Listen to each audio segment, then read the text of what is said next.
ఈ పిల్లి కుక్కల ఆట కథ. ఒక చిన్న రంగుల ఇల్లులో ఒక చలాకీ కుక్కపిల్ల పేరు బ్రూనో మరియు ఒక తిక్మక పెట్టే పిల్లి మిమీ ఉండేవారు.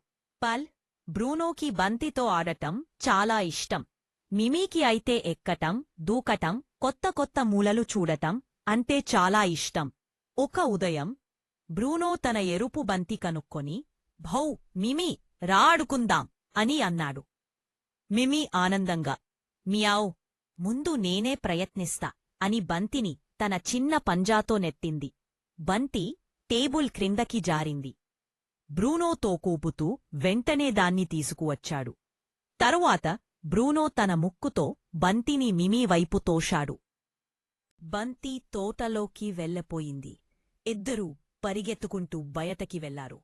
బ్రూనో వేగంగా దూకుతూ వెళ్లాడు. మిమీ చిలిపిగా ఎగురుతూ వెళ్ళింది. వాళ్లు గుబ్బల వెనుక దాక్కుని చూపి ఆడారు. బంతి తోటలోకి వెళ్ళపోయింది. బ్రూనో వేగంగా దూకుతూ వెళ్లాడు. మిమీ చిలిపిగా ఎగురుతూ వెళ్ళింది. ఆ రోజు నుండి ప్రతి ఉదయం వాళ్ళ ఆటలతో నిండిపోయింది. ముగింపు.